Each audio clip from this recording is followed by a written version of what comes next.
ప్రభు అయిన యేసుక్రీస్తు నామానికి మహిమ కలుగును గాక. యేసుక్రీస్తు నామమున మీ అందరికి వందనాలు. దేవుడు మిమ్మల్ని అందరినీ దీవించి ఆశీర్వదించును గాక.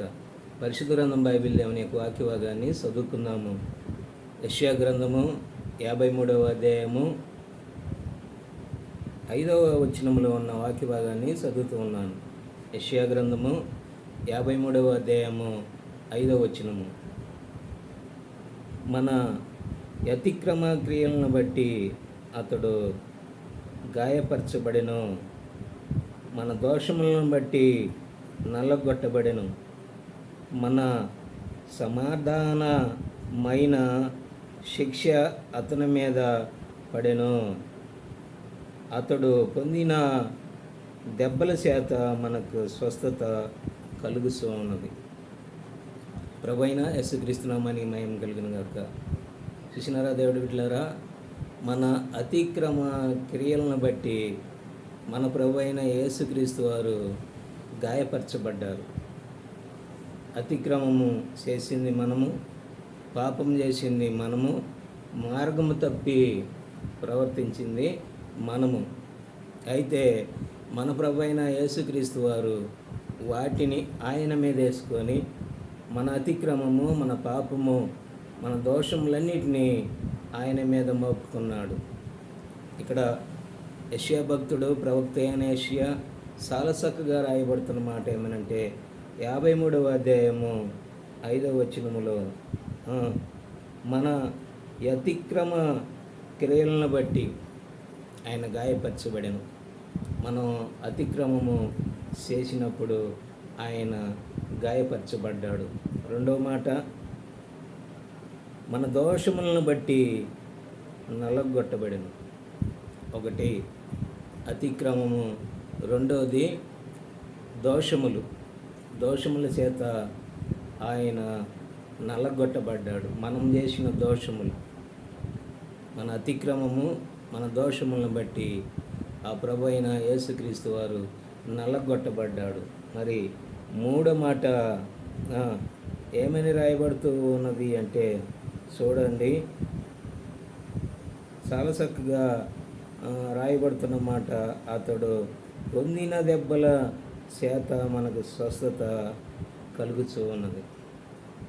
మనము మొదటగా దోషం చేసినాము, ఆ తర్వాత మనము చూసినారా దేవుడి బిడ్డలారా, దోషం చేసింది మనము, అతిక్రమం చేసింది మనము.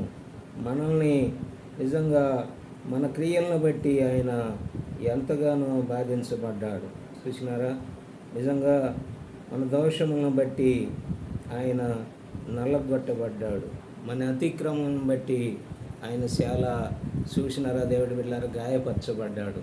నిజంగా ఆయన పొందిన గాయములలో మనకి స్వస్థత, ఆరోగ్యమున దేవుడి బిడ్డలారా. కనుక విశ్వాస జీవితంలో ప్రభువు మన కోసం నల్లగొట్టబడి, మన కోసం గాయపరచబడి, మనం చేసిన పాపము, అతిక్రమము, దోషములు అవన్నీ కూడా ప్రభు అయిన యేసుక్రీస్తు వారు మనల్ని క్షమించి మన పాప రుణాన్ని ఆయన భరించి నిజంగా ఆ శిలువలో ఆయన గాయపరచబడ్డాడు, ఆయన నల్లగొట్టబడ్డాడు.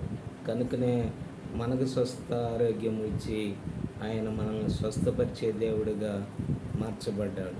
నిజంగా చూసినారా దేవుడి బిడ్డలారా, దేవుడు ఎంత గొప్ప దేవుడు అంటే మనల్ని ప్రేమించే దేవుడు. కాబట్టి మన ప్రతి పాపమును ఆయన మీద వేసుకొని మనల్ని క్షమించి మనకు పరలోక రాజ్యం ఇచ్చిన దేవుణ్ణి సంపూర్ణంగా విశ్వసించి నమ్ముదాము, ఆయన మార్గంలో నడుచుకుందాము. దేవుడి వాక్యాన్ని దీవించి బలపరచునుగాక. ఆమేన్. ప్రార్థన చేసుకున్నాం. మహాపురుషుడు తండ్రి, సర్వశక్తిమంతుడా యేసుక్రీస్తు ప్రభువా, ఉన్నత పరిశుద్ధ నామాన్ని బట్టి నీ స్తోత్రములు నాయన. మా అతిక్రమములను బట్టి అయా మా దోషములను బట్టి మీరు నలగొట్టబడ్డారు, గాయపరచబడ్డారు ప్రభువా. మీరు పొందిన దెబ్బలలో, ఆ గాయములలో మాకు స్వస్థత, ఆరోగ్యం ఉన్నదని మీ వాక్యం విని ఉన్నాం. కాబట్టి చూసే నీ బిడ్డలు, వినేవారు అయా నీ యొక్క స్వస్థత, ఆరోగ్యం ఇచ్చి ఆ బిడ్డలను కూడా ప్రభువా అయా నీ కుమారులు, కుమార్తెలు కానీ రాజ్యానికి నిత్యత్వం, నిత్య జీవంలో ఉండటానికి సహాయం చేయమని వారిని వారి కుటుంబాలను 30 60 100 దీవించమని యేసు ప్రభు నామములో ప్రార్థించి అడిగి వేడుకొనుచున్నాం. ఆమేన్. దేవుడి బిడ్డలారా, వీడియోని లైక్ చేయండి, షేర్ చేయండి, పరిచర్య కొరకై ప్రార్థన చేయండి. ఆమేన్.